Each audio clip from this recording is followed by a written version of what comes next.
desde o passado, passando pelo presente até o futuro. Agora veja só como ele descreve. Primeiro, Deus, o Pai, nos abençoou no passado, nos escolhendo e nos predestinando para Ele. Olha só, porque Deus nos escolheu nele antes da criação do mundo para sermos santos e irrepreensíveis na sua presença. Paulo diz que no passado Deus te escolheu. Isso começa a lista de bênção de Paulo. E é bem certo que a lista de bênção de Paulo não é a lista de muitos crentes. Qual é a primeira bênção que Paulo diz que a bênção dos crentes é que Deus te escolheu? De que Paulo está falando? Paulo está falando da eleição. A primeira bênção que está na lista de Paulo é que você foi eleito por Deus. No passado Deus fez isso, e Ele fez antes da criação do mundo. É engraçado que algumas pessoas vão dizer que Deus te escolheu, Deus te elegeu, porque Ele viu que você era bom, ou viu que você iria fazer alguma obra. Não, o mundo nem tinha existido, você sequer era alguma coisa, mas Deus já havia te escolhido. E Ele mostra, Paulo não vai dizer quais os critérios de Deus. Paulo não diz para nós como foi que Deus usou, os critérios que Deus usou para fazer essa escolha. E é bom mesmo que não saibamos.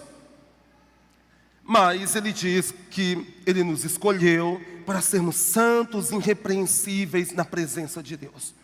Algumas pessoas vão dizer: se Deus me escolheu, eu vou andar de qualquer jeito, então não preciso fazer nada. Então isso prova que você não é escolhido, porque Ele escolheu para sermos santos e irrepreensíveis em sua presença. Mas existe uma outra coisa que Ele mesmo diz: em amor nos predestinou para sermos adotados como filhos por meio de Jesus Cristo, conforme o seu bom propósito da sua boa vontade. Aqui já é a segunda bênção que Paulo traz, é justamente a bênção da predestinação.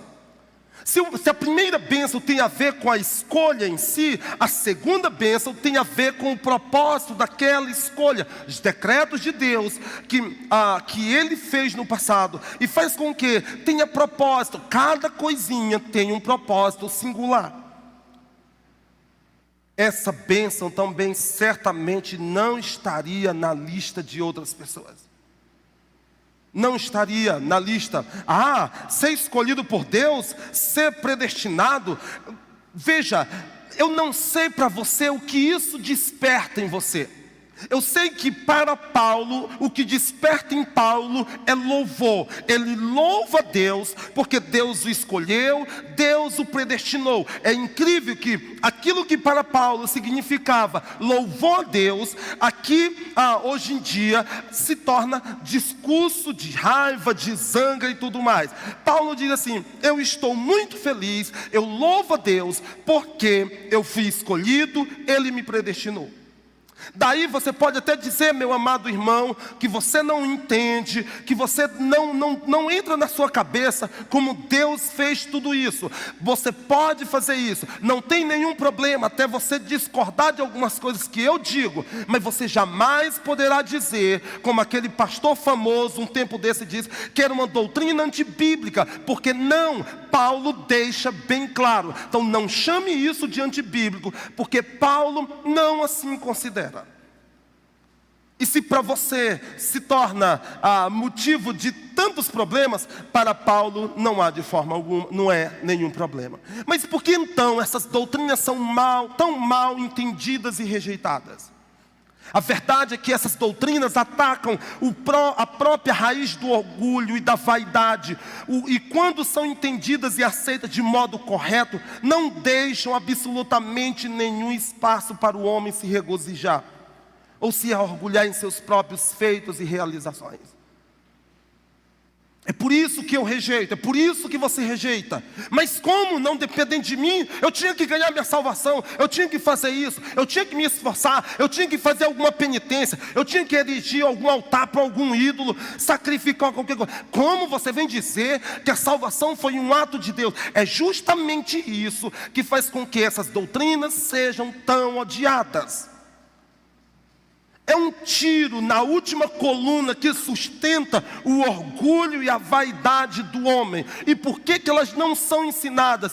Porque elas dão segurança para os crentes. E quando o crente é seguro, ele não anda agora alienado a um líder, a um guru, a qualquer coisa que seja. Eu posso fazer qualquer coisa com você, eu posso te excluir daqui, eu posso fazer isso, aquilo, mas eu não posso fazer nada com aquilo que foi Deus que te deu. Você não pode também tirar nem acrescentar.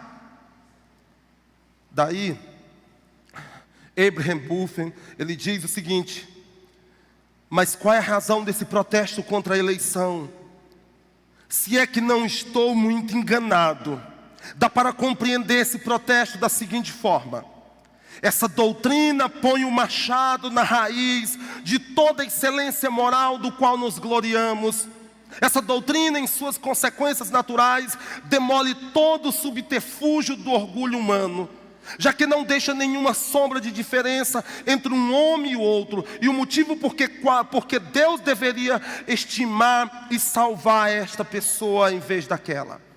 Mas ensina todos os que sabem, todos os que adotam, a descansar naquela máxima memorável: sim, ó Pai, porque assim te aprouve, reduzindo o assunto todo à graça divina e à soberania divina.